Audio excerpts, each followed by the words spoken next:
Vamos então agora destravar a criatividade. Você já parou para pensar que você entrou nessa aula imaginando que você viria conceitos, que teria ali já uma prototipagem, e agora nós estamos bem no início, destravando o suprassumo do ingrediente principal de um produto, de um projeto, de um empreendedorismo inovador, que é o nosso próprio cérebro. E então nós passamos pelo primeiro ponto, ideia, pensamento divergente, agora nós chegamos à criatividade. Então, o que é a criatividade? É trazer à existência o que antes não existia. É quando eu tiro do mundo das ideias, quando eu tiro daquilo que está num conceito abstrato do pensamento divergente, de tudo aquilo que eu passei do pensamento divergente para o convergente. Olha, isso pode ser legal. Então, uma pessoa que tem muitas ideias, ela não é criativa. Enquanto estiver no mundo das ideias, ainda não é criativo. Quando ela coloca em prática, quando ela coloca ali para fora, quando ela faz ali o esboço, quando ela faz um produto, quando ela cria esse algo novo, aí sim ela é criativa. Então, uma pessoa que tem muitas ideias, ela não é criativa. Ela é uma pessoa que tem pensamento divergente. Agora, quando ela coloca em prática, ela é criativa. E aí, é comum nós ouvirmos falar que, olha, fulano é tão criativo, ele já nasceu assim. Criatividade são para artistas, para pessoas que são músicos. Tem algumas pessoas que já nasceu criativo, né? Olha, fulano é criativo desde pequenininho. Eu não sou criativo. Fulano, eu não nasci criativo. Em uma sala de aula com 40 alunos, geralmente as pessoas pensam assim: 3 são criativos, ou 2 são criativos. E aí a gente começa a entender e a internalizar que criatividade é algo para poucos. Mas não, pessoal, não. Assim como o pensamento divergente, ele pode ser ali treinado, ele pode ter fluxos para que você possa destravar a criatividade também. Criatividade é uma competência. E olha só que interessante, todos nós nascemos criativos. Todos nós nascemos e somos criativos. É que nós paramos de ser ao longo da vida. A NASA, ela fez uma experiência e eu quero ler aqui os dados para vocês, tá? Eles fizeram uma experiência com crianças de 4 a 5 anos de idade. E aí, 98% o resultado foi de que elas eram gênios criativos. Então, crianças de 4 a 5 anos de idade, eles eram gênios, 98% dessas crianças eram gênios criativos. Depois, eles fizeram com crianças de 10 anos de idade. Com 10 anos de idade, esse número caiu para 30%. Olha só, nós estamos falando de 98%, caiu para 30%. Depois, eles fizeram com adolescentes de 15 anos de idade. E aí a queda foi maior. Eles tiveram agora só 12 pessoas sendo aí gênios da criatividade. Só 12% com adolescentes de 15 anos de idade. E com pessoas na vida adulta, eles também fizeram essa experiência. E aí o número caiu para 2% de pessoas que têm aí potência para a criatividade, para ser gênio da criatividade. Então, a verdade é que, e aí nós chegamos num ponto muito importante, nós chegamos num ponto em entender que nascemos criativos, somos criativos. O ser humano, ele nasce já com esse gênio criativo em poder criar as coisas que não existem, em fazer, trazer à existência, seja uma conversa, uma solução para um problema, algo que ninguém está vendo, mas ao longo da vida, ao longo dos anos, ela mata a criatividade, ela para de ser criativa. E aí nós precisamos entender, e aqui eu vou recorrer sempre às minhas colinhas, o porquê nós perdemos a criatividade. Lembra que vocês estão aqui porque vocês querem destravar a vida de vocês. A gente já conversou sobre isso. Vocês querem mudar esse status quo. Vocês querem ter um empreendimento, vocês querem melhorar o local de trabalho de vocês, ou mudar de cidade, enfim. Vocês querem destravar a inovação de vocês. Vocês querem ter projetos inovadores, projetos dentro de sala de aula, projetos para a vida, enfim. Vocês querem ser inovadores. Então nós viemos de ideia, pensamento divergente, agora nós estamos na criatividade, e aí eu preciso também dizer para vocês que a criatividade Michael, mas se eu perdi, eu consigo voltar? Michael, se eu perdi essa competência, eu consigo desenvolvê-la? Sim, pessoal, sim. E aí, o princípio é que vocês precisam entender o porquê que nós perdemos a criatividade. O porquê que nós paramos de ser criativos se nós nascermos criativos. Eu quero dar um exemplo para vocês. Vamos lá. Vamos imaginar, independente do curso que você está fazendo. Vamos supor que um professor lançasse um desafio. Amanhã, vocês vão fazer um desfile de moda com pessoas que nós vamos trazer e vocês vão fazer esse desfile de moda. A primeira coisa que vocês pensariam é, meu Deus, isso vai dar errado, a gente não tem tempo para fazer, como que nós vamos fazer isso para amanhã? Não dá. E aí vocês começam a reclamar, e ali você vai travar completamente o seu cérebro para algo criativo. Mas vamos pensar no seguinte, hoje, isso que você veria como um problema, por que você vê isso como um problema? Porque você tem medo de errar. Você passa a ter medo de passar vergonha ali. Por exemplo, pessoal, um exemplo dentro de outro exemplo. Olha só, eu estou gravando essa aula. E é claro que eu já tive vários erros nessa aula. Enquanto eu estava fazendo, eu pedi para várias vezes refazer, ter cortes.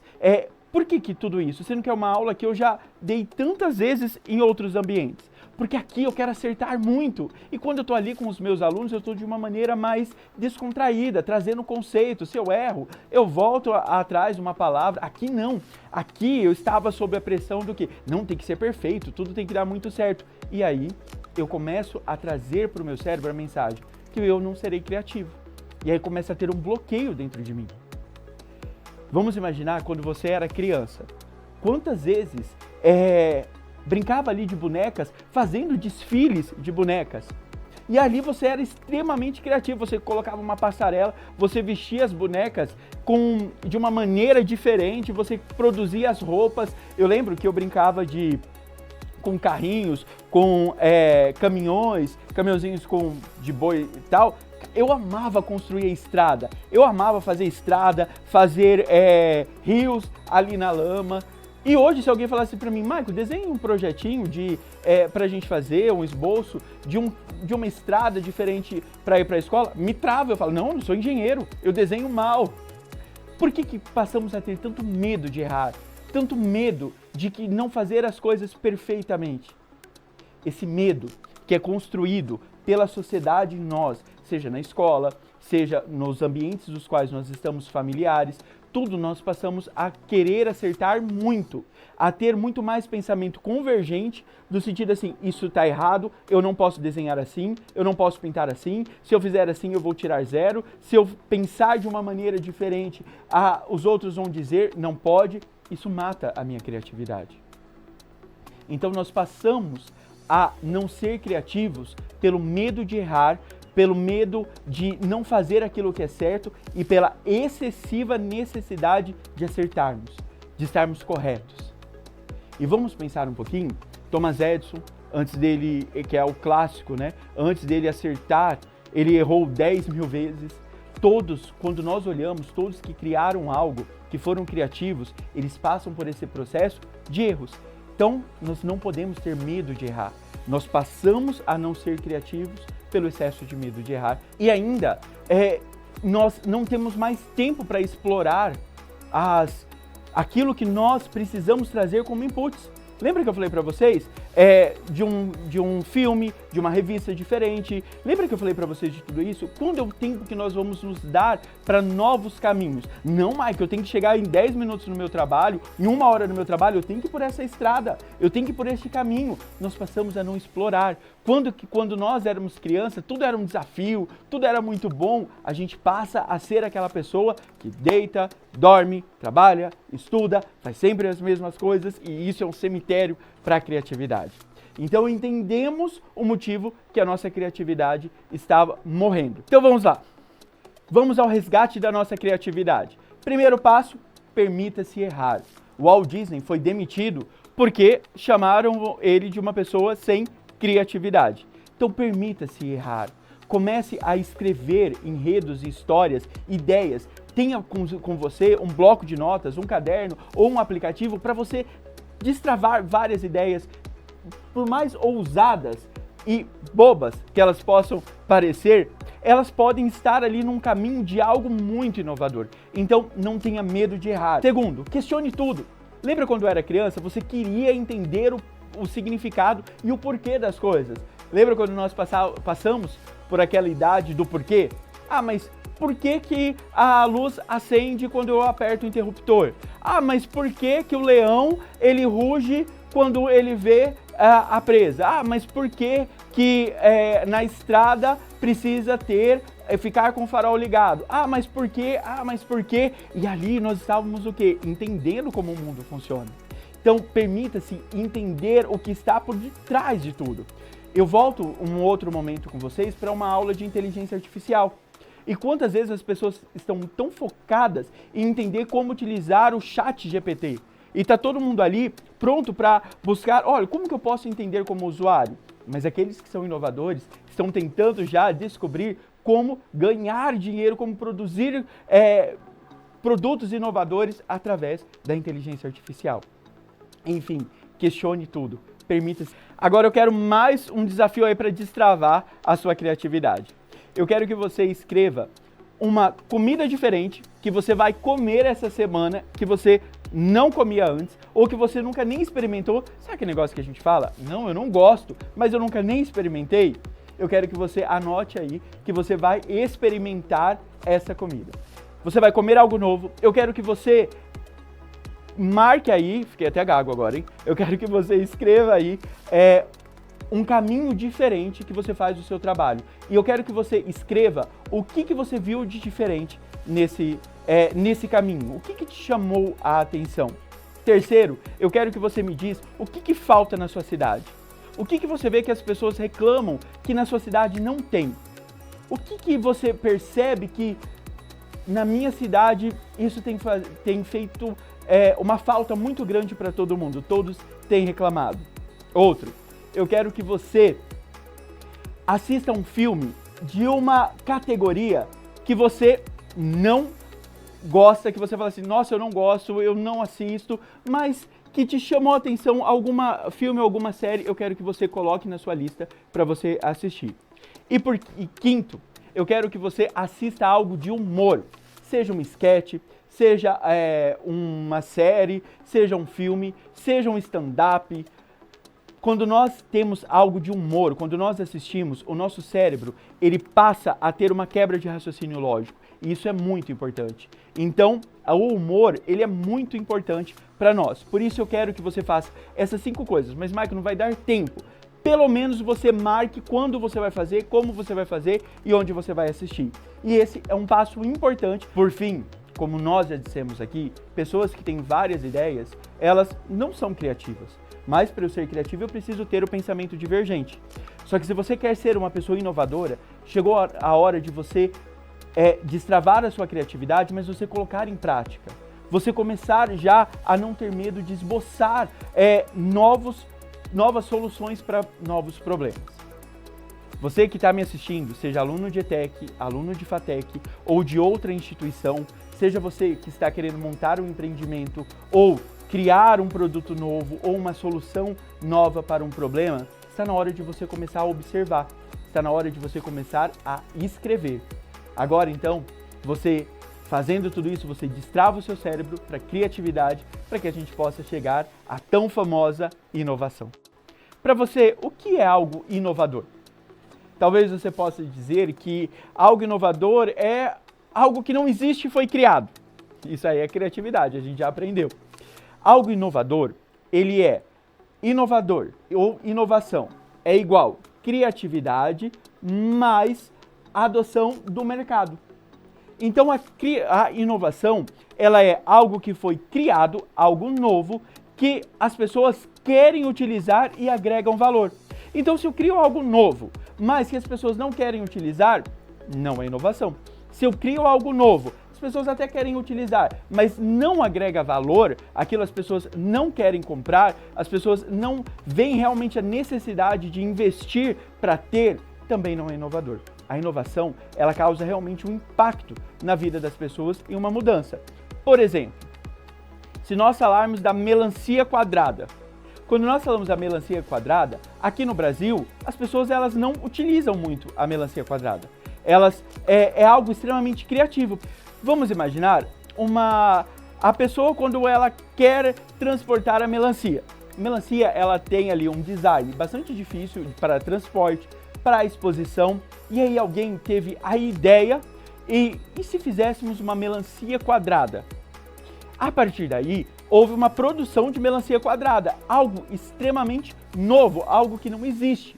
Mas se nós olharmos no Brasil, esse produto não é inovador, porque por mais criativo que ele seja, nós não vemos tão presente nas nossas mesas a melancia quadrada. Mas em outros países, esse mesmo produto, essa mesma melancia quadrada é inovadora, porque as pessoas consomem. Então vamos lá, o que torna a sua ideia, o seu produto, realmente inovador? Ele resolve realmente os problemas das pessoas? Por exemplo, se nós falarmos que ligações e SMS é muito caro, as pessoas pagam para isso, e aí é um problema, certo? Nossa, ligações, SMS é muito caro, as pessoas estão gastando muito, tem um número limitado de caracteres, problema. Solução: criar ou desenvolver um sistema que possa mensagens de graça, para que as pessoas possam ter mensagens, falar e mandar mensagens de maneira gratuita. Solução: inovação, WhatsApp. Um aplicativo mundialmente famoso, por exemplo, no Brasil, as maiores conversas nossas por pessoas que estão longe ou empresas e etc. é mandado através desse aplicativo. Problema, solução, inovação. Enfim, chegamos então agora à pergunta de milhões. O que torna o meu produto inovador? O que faz com que a minha ideia criativa se transforme em inovação? Para responder isso, nós vamos responder sobre 5 tópicos e eu preciso que você, tudo que você for fazer, colocando em prática, você analise se está sob essas 5 óticas. Para isso, eu vou pegar aqui meu bloco de notas para que a gente possa responder. Primeira parte, como o seu produto é inovador ou se ele realmente traz uma inovação. Primeiro, ele precisa resolver um problema real. Se sua ideia não resolver um problema real, ele não é inovação, ele não é inovador. Por exemplo, um problema: as ligações são caras e o SMS tem limites de caracteres. Solução: mensagens ilimitadas através da internet. Inovação: um aplicativo que mande mensagens ilimitadas de uma maneira global através da internet, o WhatsApp. Então, segundo passo: ser o melhor que já existe. Sua inovação precisa ser clara, que ela é uma revolução. As locadoras de filmes, elas já existiam. Mas eu trago uma revolução quando eu coloco, através de catálogos dentro da minha casa, a escolha dos filmes. Netflix. A inovação. Terceiro, simplicidade e acessibilidade. Se o seu produto ele for de difícil uso, se for difícil de usar, ninguém vai querer, ninguém vai utilizar. Por exemplo, quando nós falamos da revolução da Apple, dos smartphones, os smartphones já existiam. Foi a facilidade de colocar na tela touch de maneira intuitiva que fez com que a Apple se transformasse na revolução dos smartphones, mesmo já existindo. Então, o seu produto inovador, a sua inovação, ela precisa ser de fácil acesso, de uma simplicidade e também de acessibilidade, certo? Quarto, possibilidade de escala. O seu produto, para ser inovador, ele precisa ser replicável e escalável. Vamos imaginar se a Uber só chamasse um motorista. Se fosse para um motorista apenas que nós chamássemos, ela não seria inovadora, porque não seria replicável. Ela só é extremamente inovadora porque ela faz com que vários motoristas se conectem e eu posso trazer isso para o meu usuário, a utilização de chamar por um aplicativo vários motoristas. Então o seu produto ele precisa ser replicável e de escala. E por último, quinto e último, nós podemos dizer que o seu produto será inovador se ele gerar um valor real. Ele só será inovação se as pessoas enxergar um real valor a este produto. Por exemplo, os hotéis já existiam, mas foi através do Airbnb que as pessoas puderam alugar também as suas casas para fazer com que as pessoas viajassem, pagassem diárias nas casas através do Airbnb. Agora você já está pronto para ser um inovador. Você já está pronto para fazer a diferença onde você está. Eu tenho certeza que depois desses conceitos, para você continuar as trilhas, você vai desafiar qualquer status quo. Não vai permitir mais passar no seu dia a dia sem questionar as coisas como são, sem procurar solução para os desafios e problemas. Eu tenho certeza que você não vai ter medo de errar. Então, já que eu tenho tanta certeza disso, eu quero te propor o desafio final.